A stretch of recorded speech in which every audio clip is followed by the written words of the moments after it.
if you want to understand how deranged these folks are, Michael, you've got Lindsey Graham out there saying that, we're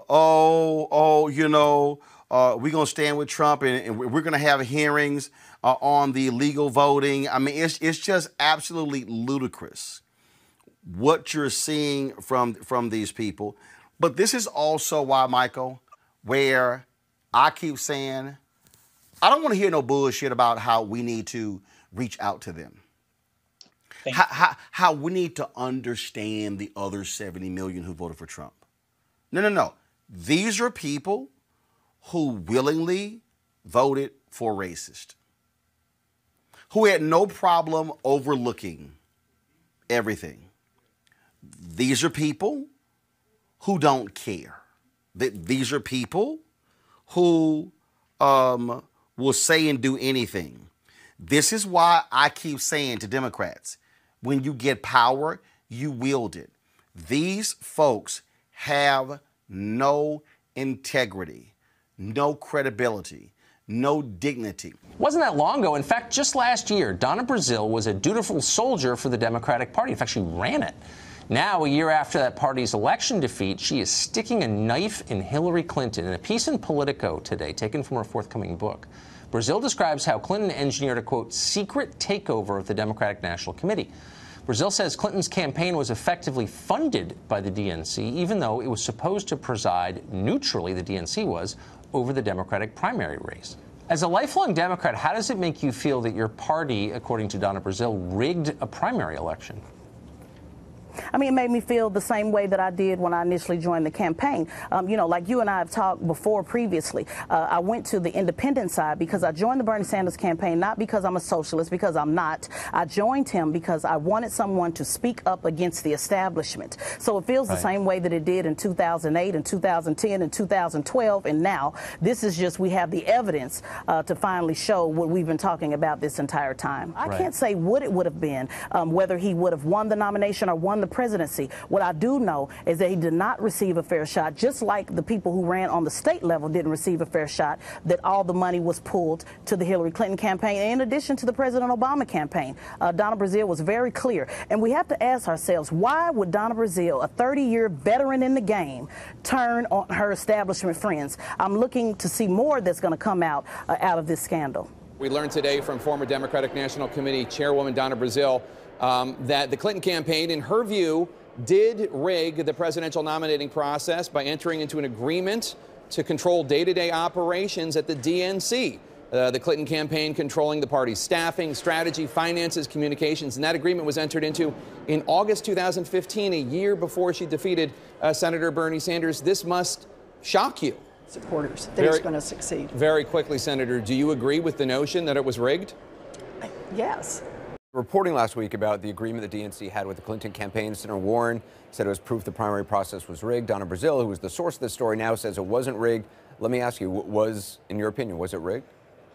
Look, Donna Brazile showed an enormous amount of courage in describing the truth as she saw it when she came into the leadership of the DNC. I don't think there's any sane human being who doesn't believe that my campaign was taking on the entire establishment, including the DNC. But Anderson, to be very honest with you, my job, our job, is to go forward, is to do everything we can to defeat this right-wing agenda of the Republican Party and the Trump administration, not to look backwards. They have a couple of scenarios that they're looking toward. One is messing up absentee balloting so that they then get maybe a narrow advantage in the Electoral College on Election Day. The United States. He said if you expand mail-in voting, this is the president. It's reckless. Well, this is a sort of cheap talk to get around the fundamental problem, which is the bipartisan commission chaired by Jimmy Carter and James Baker said back in 2009 that mail-in voting is fraught with the risk of fraud and coercion. But since then, and until this administration, they haven't proved it. Let me talk. Yeah, please. And since that time, there have been, in the newspapers, in networks, academic studies saying it is open to fraud and coercion. The only time the narrative changed is after this administration came in. But elections that have been held with mail have found substantial fraud and coercion. For example, we indicted someone in Texas, 1,700 ballots collected from people who could vote. He made them out and voted for the person he wanted to. Joe Biden should not concede under any circumstances, because I think this is going to drag out, and eventually I do believe he will win if we don't give an inch and if we are as focused and relentless as the other side is. Chong notes similarities in how he says his race and others in the Philippines were rigged with what happened here in America. I've said that my case in my district in Biliran, Philippines, is exactly the same case as in the case of President Trump. He was ahead on the night of the election, and then his lead was wiped out all throughout the day, the next day. That's the same thing with me. I was overtaken at 5:56 in the morning the following day, the day following the elections. In the case of Senator Ferdinand Marcos Jr., he was ahead on the night of the elections. He was ahead by 943,045 votes. That was his lead. Within a few hours, by 3 o'clock in the morning, 3:26, if I remember it right, 3:26 in the morning, all the 943,045 votes lead of Senator Ferdinand Marcos Jr. was wiped. That's right, wiped out. Chong also exposed automatic vote padding and shaving manipulation by Smartmatic machines, plus what he says is missing and out-of-sequence ballot images. He confronted Smartmatic officials with reams of logs outlining this fraud. Other politicians in the Philippines turned up the heat. I'm sorry I have to say this, and it seems a little harsh, but what they are not there to sell an electronic election system. They are there to give a method of cheating to whoever pays them the most. Wow. Instead of providing answers, several Smartmatic officials left the country, including a veteran Smartmatic official named Hyder Garcia. This Venezuelan-born operative now serves, believe it or not, as election administrator for Tarrant County, Texas. That's a county which turned blue for the first time since 1964 after the introduction of new electronic voting machines. Well, evading scrutiny seems to be part of the vote hacking playbook. Last week, Dominion officials bailed out of a state legislative hearing in battleground Pennsylvania. GOP State Representative Dawn Kiefer asked the questions that Dominion won't answer. Does Dominion use open source softwares so that observers can go in and they can see exactly what switches are being turned on and turned off? We don't know. Transparency is key. So if they're doing this, if they used open source software, right, we would know what's going on there. The average observer could take a look to see what that process is.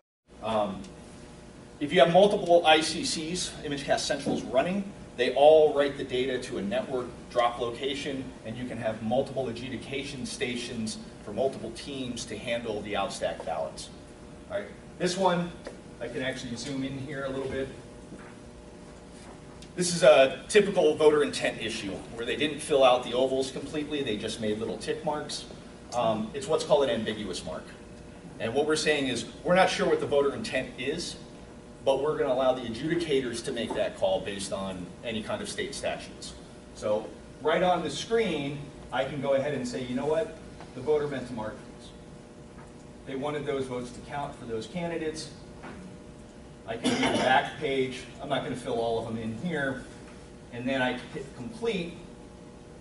It's going to go on to the next ballot. And this is another classic one where the voter has circled the names instead of filling in the ovals. Any ballot that needs to be looked at will show up automatically on the screen. The other key thing here is what I haven't talked about.